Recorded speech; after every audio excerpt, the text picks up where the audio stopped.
God bless the new founding fathers that let us purge for another year.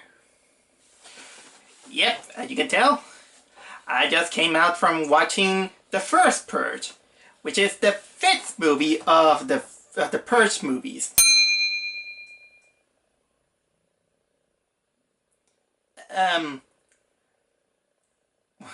The 4th? Doesn't Meet the Blacks count?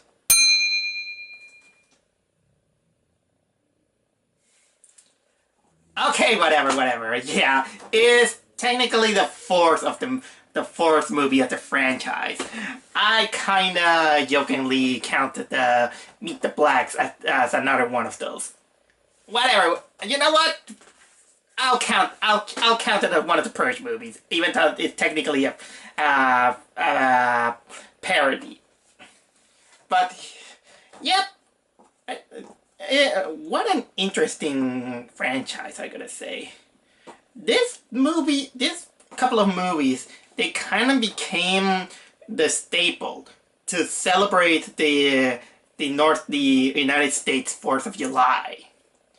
I know that I'm Ecuadorian at birth. I simply don't care so much of 4th of July because, well, I was born in Ecuador, so it's not technically in my blood. But I still celebrate it here and there. But now the Purge kind of became this tradition in most of those Independence Day celebrations that I just go along with it. I just watch it, and I know that there are people who like it. Some people don't like it. Where do I stand on those movies? Well, I'll give you a little bit of a brief summary of what do I think about the Purge movies.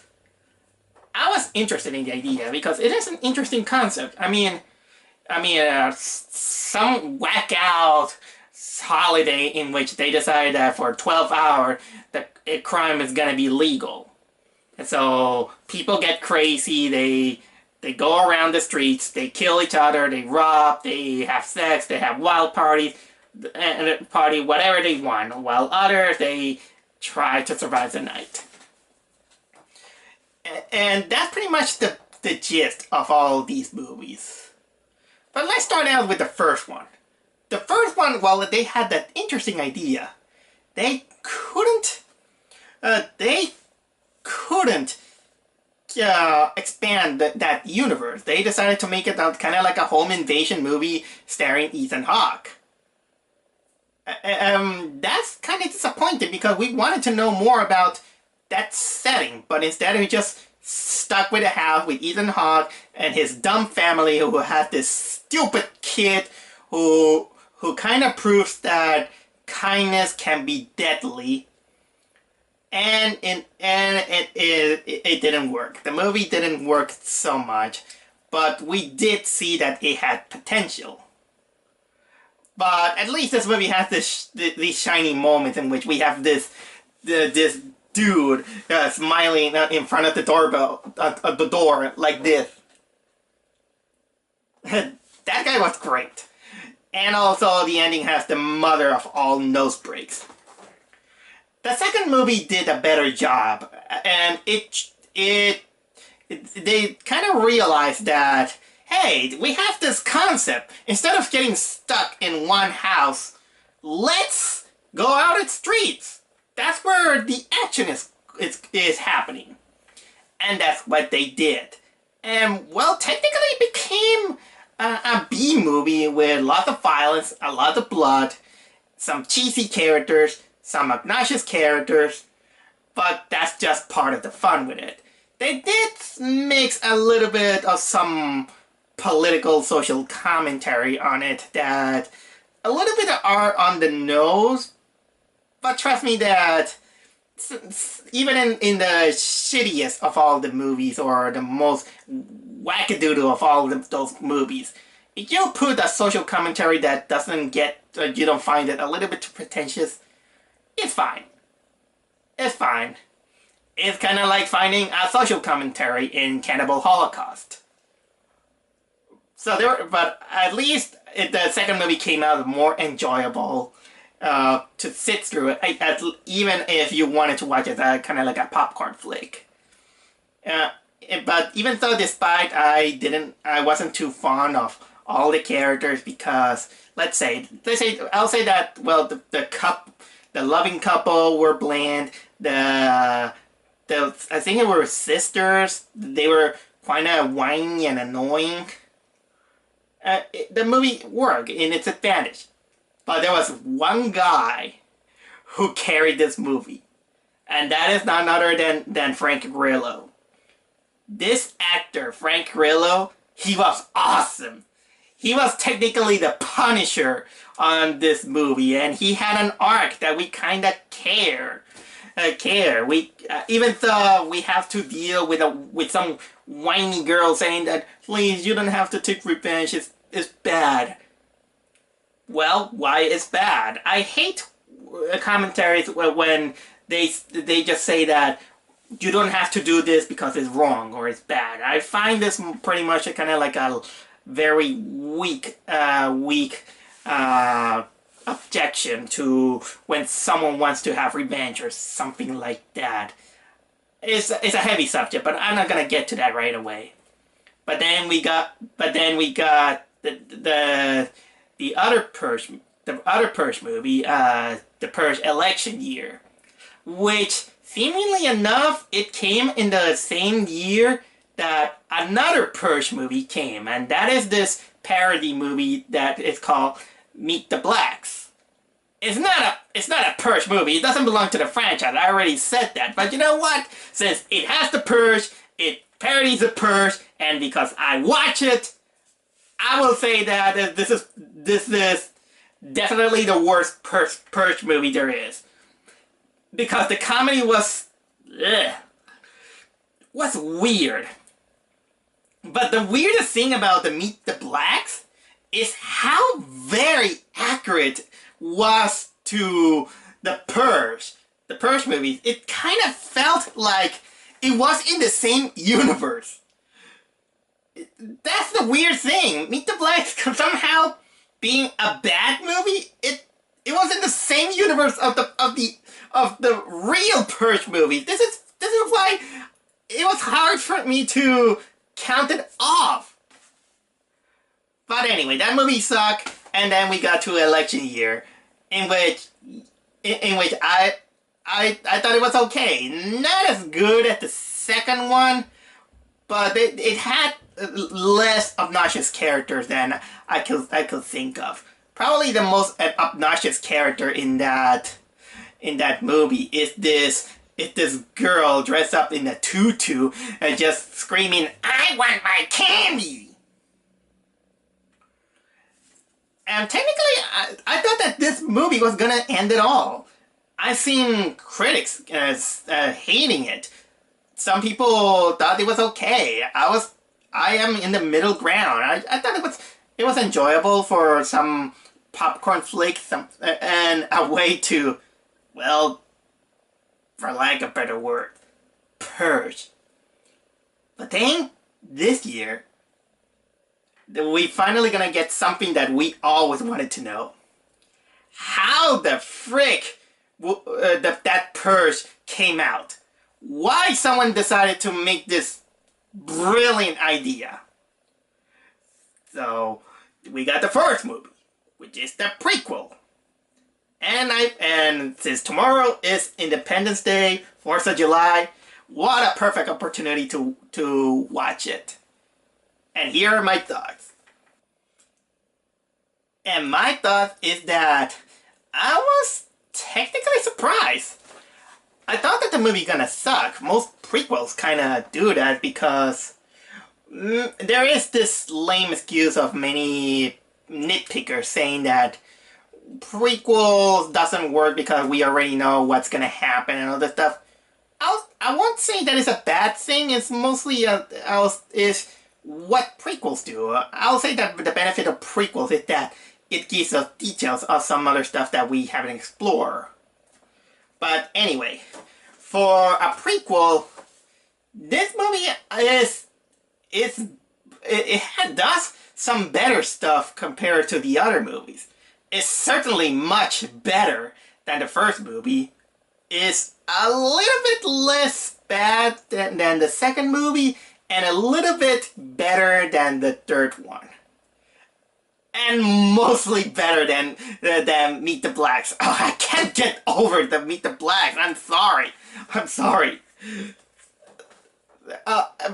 But I almost forgot that another Purge thing that I really like, and a side note, is that Rick and Morty episode of the Purge. One of my favorite episodes.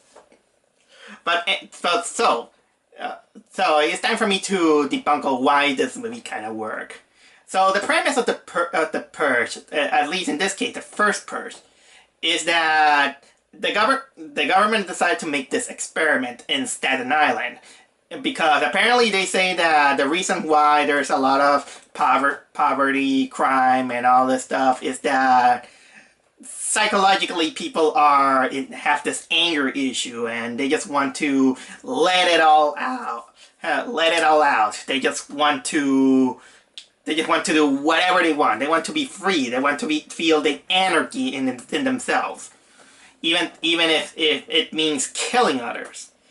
Because this is kind of like an interesting talk between how the laws also can suffocate the emotions of people. It's a good talk, I'll say. So apparently this doctor was this woman. And what was the name of the woman? I have it in IMDb. Dr. Updale and the chief of police, Arlo Sabian, the chief of staff. They decided to make the experiment again on Staten Island. And of course, they just want to do it because they just want to know if this is a good solution for all these problems, and probably solve these socio-economical problem that is happening in the United States, let's say. And like every extreme experiment, it is met with criticisms. Some people are against it, some people are in favor. But technically, the movie starts out preparing all those measures for that experiment. Some people leave town, but some people decide to stay, but also the government makes sure that they get volunteers or people who want to stay. So because, well, how can I explain it? They're paid. They're paid to stay. And so, but yeah, you kind of, in a way, you find it very slimy or fishy to create an experiment that it involves the life of innocent people. In this case, it's mostly like the poor people. I don't want to go into racial status and this because it's very sensitive. But let's say that the poor people are the common people from Staten Island and all this stuff, and they're being treated like guinea pigs. And well, the purge starts. That's the first purge, the experimental purge. And during the course of the whole movie, we begin to meet our main characters. Our main character mostly involves this kingpin drug dealer named Dimitri, who you're gonna like this guy. He's kind of like this gangster guy, but with a big code of honor. He is doing illegal activities, but he round up the gang in order to not only cover their hides, but also making sure that everyone is safe. So this is why I say that he's kind of like an honorable gangster. But in the opposite side, who is one of the resistance group, is his ex-girlfriend. This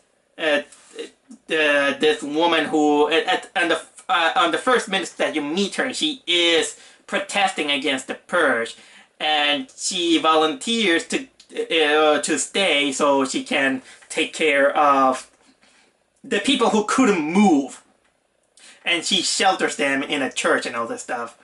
And in the middle of this is also her brother, who let's say that he's the kind of guy who has conflicted feelings on him because he's living in poverty. He doesn't know if life is like that, and technically he's also questioning his strength, and he decides to participate in the purge, mostly because he feels this anger against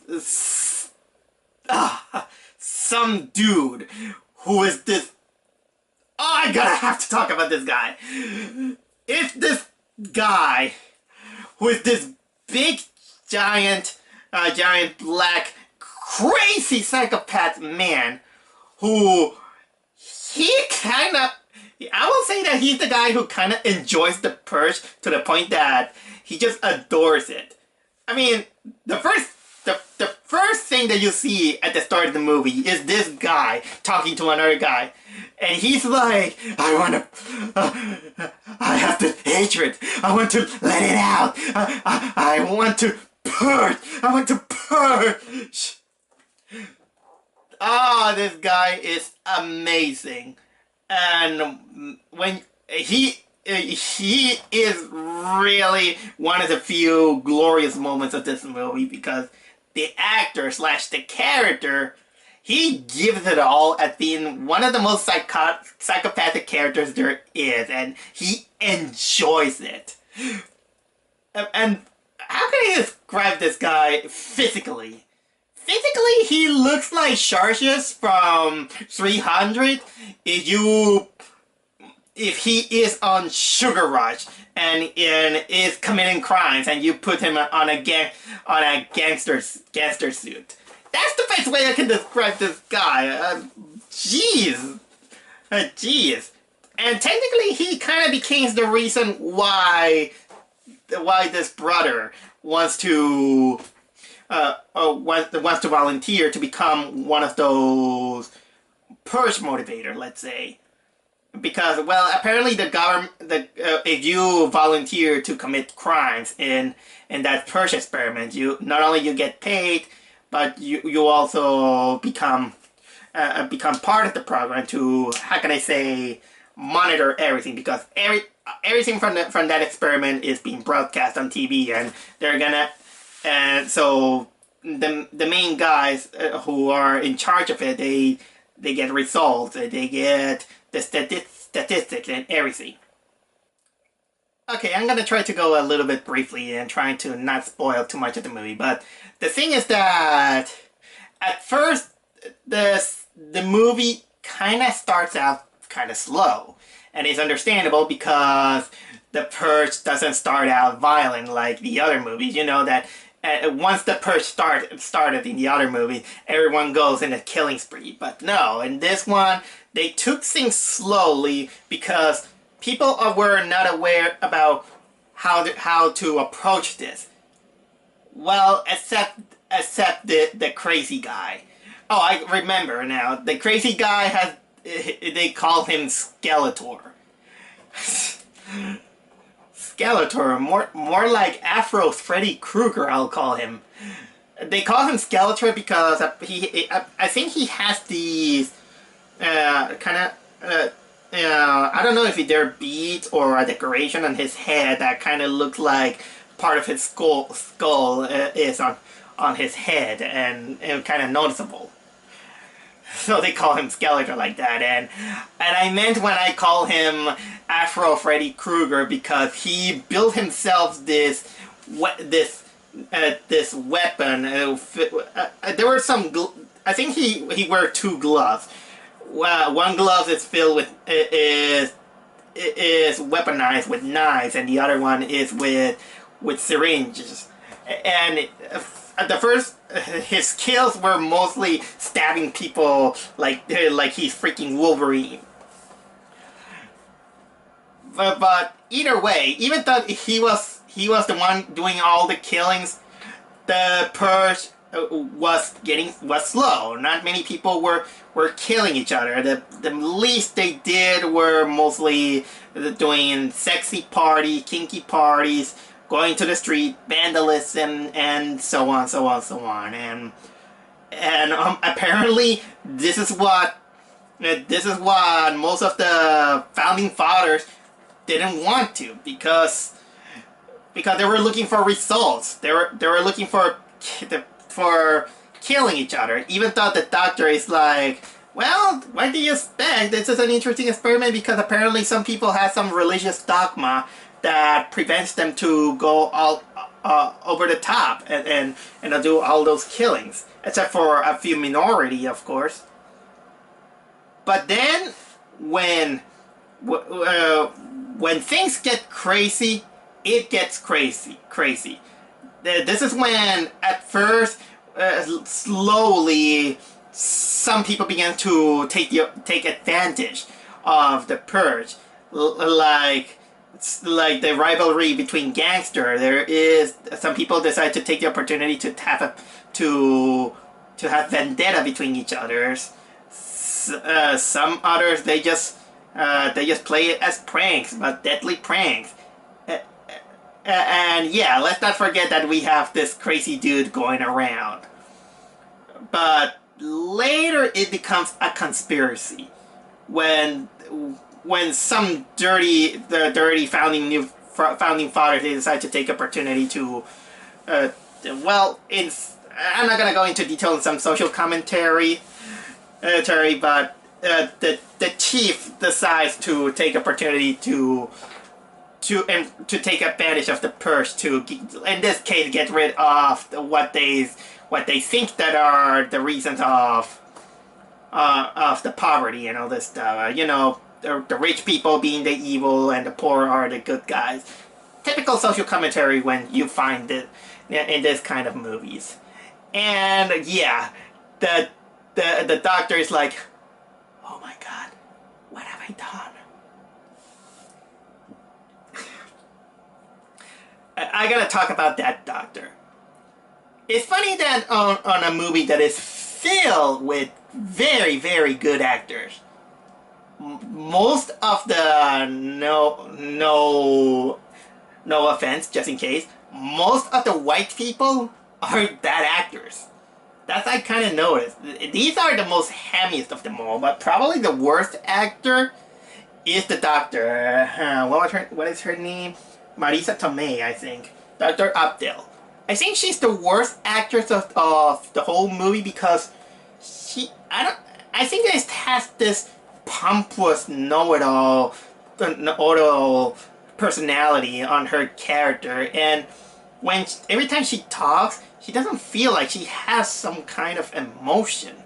She's like, what have I done? And all this stuff. She doesn't feel, you kind of doesn't feel like she has some nerve or to show that she's fearing or she is regretful of something. So that kind of took me out of the movie. Except, spoiler alert, just in case. Except that she's probably the only character in which she gets killed, and I silently did this because, in a way, I kind of hated that character. Maybe it's because of her acting or this know-it-all character that kind of rubbed me on the wrong foot. But everything else, even when the violence starts, you care. In a way, you kind of care for the characters, considering that the movie finally took its time to know the characters a little bit, and they have this dual morality that it could be interesting to talk about. And yeah, we still have that crazy guy going around the city. The cinematography is fine at best, I'm gonna say. The shots are well done. There is darkness, but I gotta admit, I remember that one of the coolest aspects that this movie has, while it's a little bit gimmicky, it is awesome when there's this effect that you see in some parts of the movie. What I mean is that, remember that I told you that the government they pick volunteers to commit crimes on the purge night, and they have ways to broadcast the event. Well, experiment in their case. Here's how they do it. Not only they have drones, but they also gave those volunteers some neofluorescent contact lenses that I think they have this special chip that kind of let them broadcast what they see in a POV shot. But when they put them on, they have these neon bright sight that it makes them look menacing, kind of robotic and inhuman, and deadly. And I gotta admit, it's awesome. They look awesome. There's one particular scene in which the brother character, he is looking for the Skeletor guy, and he goes on a street where you see the silhouette of other people hiding on the shadows, but you don't see any of those features except for those glowing eyes, and that part was a little bit creepy in my opinion, but still it was awesome. It's too bad that then on the second half of the movie these lenses kind of disappear, because apparently they didn't need it because, well, they have to deal the bigger problem of the government conspiracy, in which they well, a little bit of a spoiler, but not spoilers if you see the other movies. They hire mercenaries to kill off as much people as possible, even innocent people, because they just want to keep the purge going. So yeah, this is the dirty thing that the new founding fathers do. And yeah, it's no surprise that we do get a big climax on a building. And when it all ends, it is of course no surprise that the experiment was a success, and they're just gonna put the experiment in a national-wide. I mean, all world. Well, not they didn't say worldwide, national-wide, because they're concentrated in the United States. And lo and behold, yeah, we got the first purge. But here's something interesting that happens. And I got to see something that I didn't know, but man, that I don't know if I was lucky or unlucky. The thing is that there was the credits. The credits were playing this pretty sweet rap song, and I was with my backpack, and I decided to look for something else while the credits were rolling. But then I began to hear a psst, kind of like a static, and what happened is in the middle of the credits, we get this teaser commercial of a Purge TV series. We got a commercial of the Purge TV series in the middle of the credits, and I was like, did Electro from The Amazing Spider-Man 2 hijack the movie to give us a commercial? They did that on that movie. So, whoa, what a place to create a promotional skit for a TV series. Is this true? I don't know. Tell me about it. But I was like, what?